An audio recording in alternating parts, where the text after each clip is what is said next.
أعوذ بالله من الشيطان الرجيم بسم الله الرحمن الرحيم. شروع کوم پنوم د الله چې بخون کې مهربان دی. الف لام را. دا آیاتونه دي د کتاب الهی او د قران مبین. لری نه دا چې هغه وخت راشي چې کوم خلکو نن د اسلام د دعوت قبلولونه انکار کړي دي، هغوی با په افسوس سره وایي چې کومونګه منلو ته غاړه کې خودلې وي نو سمره بخوي. پرېګ د دوی چې اخري اوسکی او مزه وکړي او د دروغو امیدونه په غفلت کې واچوي. ډېر ضرب دوی ته پته ولګي. د دین مخ کی چې مونږ کم یو کله تبا کړي دي نو داغه د پاره د عمل یو خاص مهلت لیکل شوی وو. یو قوم نه د خپل مقرر وخت نه مخ کی هلاکې دي شي او نه داغه نه رستو پات کې دي شي. دا خلق وای اے هاغه سړیا چې قران در باندې نازل شوی دی، ته خو یقینا لیونی یې،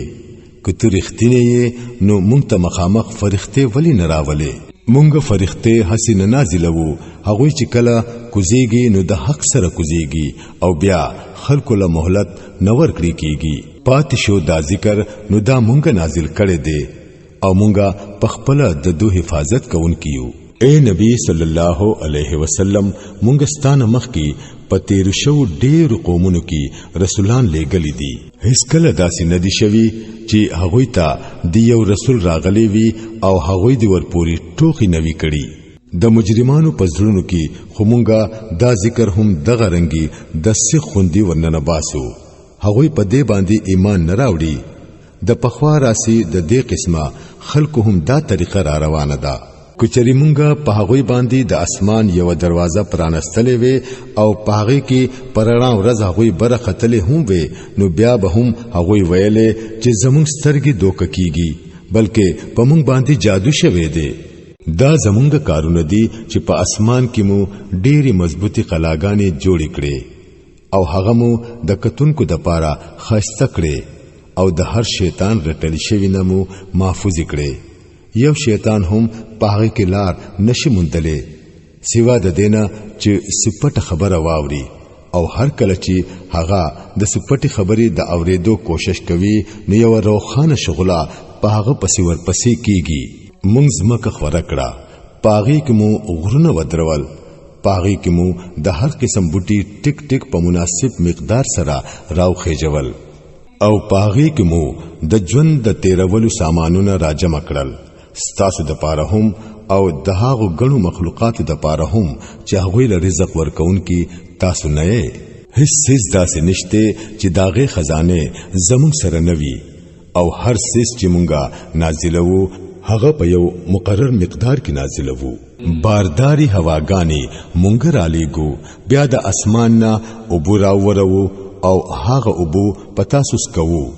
د دې دولت خزانه کون کی تاسو نه یې. ژوند او مرګ مونږ ورکوو او خاص هم مونږ د ټولو وارثان یو. مخکې چې کم خلق ستاسو نه تیر شوی دي هغوی هم مونږ لیدلی دي او رستو راتلونکي خلق هم زمونږ په نظر کې دي. یقینا ستا رب دا ټول خلق راجمع کوي، هغه حکمت والا هم دی او په هر څه پوهه هم دی. مونږ انسان د خمیره شوی خټي د وچ ټکری نه جوړ کړو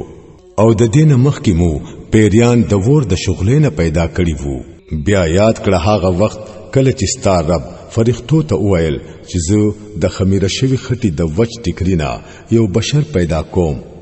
نو هر کله چې زه دې پورا جوړ کړم او د خپل رونه پکې سپک وهم نو تاسو ټول د دو وړاندې په سجده پریوځئ. نو ټول فرښتو سجده وکړه بغیر د ابلیس نه چې هغه د سجده کوونکو سره د ملګرتیا کولونه انکار وکړو. رب تری تپوس وکړو، اے ابلیسا تعالی سو شو چې ته د سجده کوونکو سره شامل نشوي؟ هغه وویل زما دا کار نه دی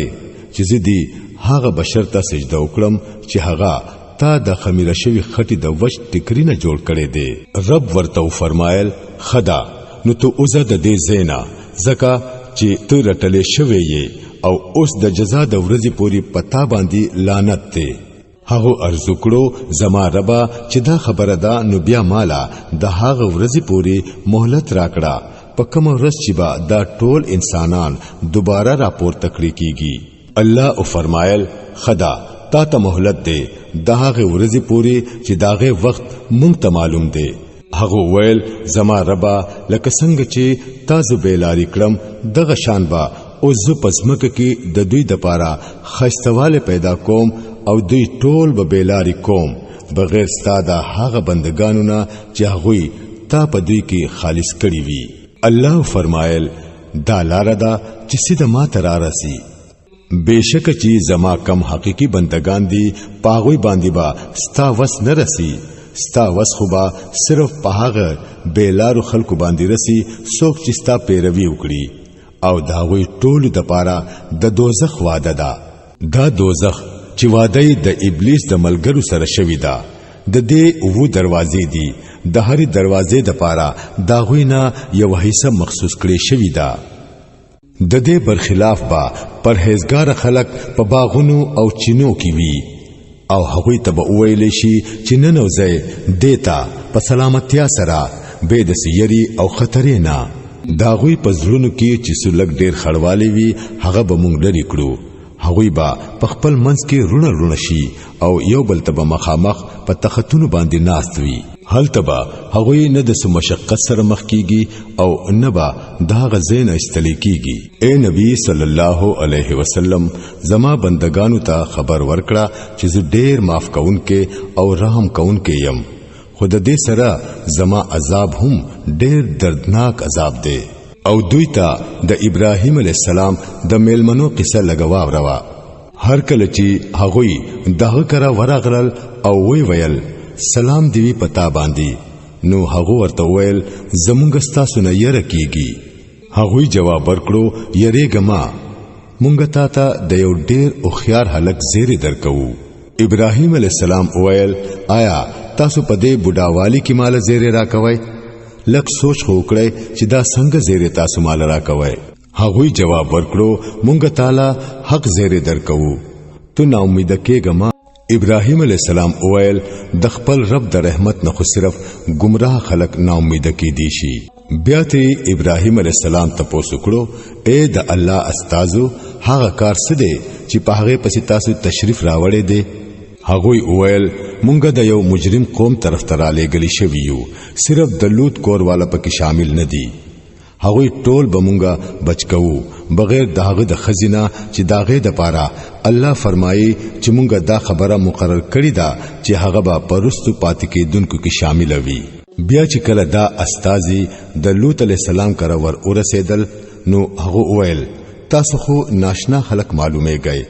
هغه جواب ورکړو نه بلکې مونږ هم هغه سیس د ځان سره راوړې دي د کم سیس پراتلو کې چې با د خلکو شک کولو مونږ درته رښتیا وایو چې مونږه د حق سره تاسو ته راغلی یو نو اوس چې سلګش په باقی وي نو ته د خپل کور والو سره اوزا او پخپلا دا غوینه رست ځا پتا سو کې دې هیڅوک واپس نه ګوري بس کم زه ته چې درته دتلو حکم کیږي هلته نیغ زه او هغه ته مونږه دا فیصله ور ورسولا چې په سبا کې با د دې خلکو جرړي پریکړې کیږي پدې کې د خار خلق د خوشاله نه بے قراره د لوط علی السلام په کور ورغلل لوط علی السلام ورته وویل رونو دا زما میلمانه دي زما بے عزتی مکوي د الله نه ویریږي ما مشرمنده کوي هغوی ورته وویل ولی مونږ ته سوسو زلا د دین منی کړي نه چې د دنیا ټیکدار ما جوړېګا لوط علی السلام عاجز شو او وی ویل کو تاسو خامخا سکوي نو دا زما لونه موجود دي ستا په ژوند می دي قسم وی اے نبی صلی الله علیه وسلم په دغه وخت کې پاغوي باندې یو نششان راغلی وا چې پاغي کې هغوی بے قابو کېدل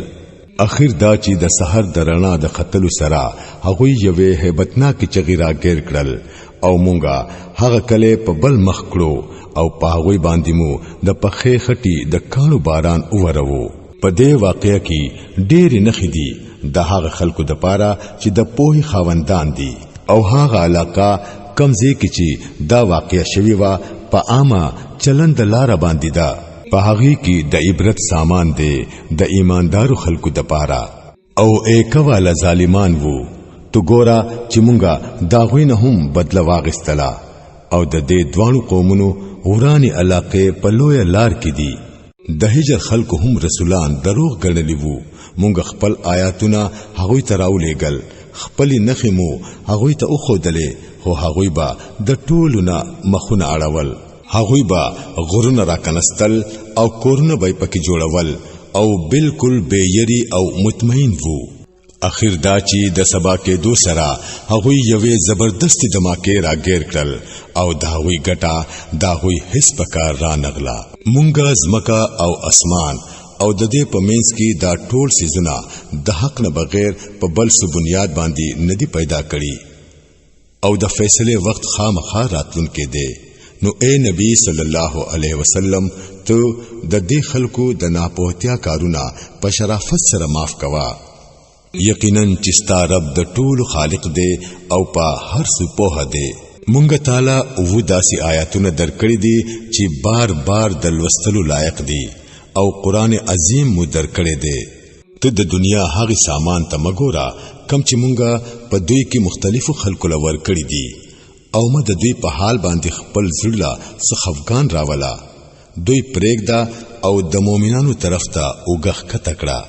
او نه منونکو ته وایا چې زه صفا صفا خبردارون کېم.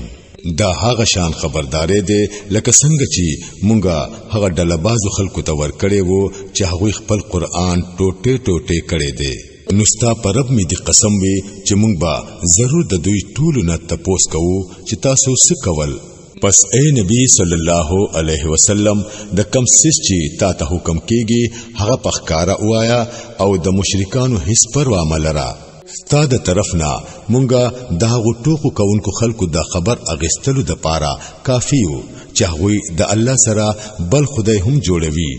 ډېر زر به هغوی ته پته ولګي. مونږ ته معلومه ده چې دا خلک کمی خبري پتا پسې جوړوي. داغه د وجنا ستا زړه ته سخت تکلیف رسی. د دې علاج داده چې د خپل رب د هم سره داغه تسبیح وایا، هغه ته سجده کوا او داغه آخري وخت پوري د خپل رب بندگی کوا چې داغه راتلل یقیني دي.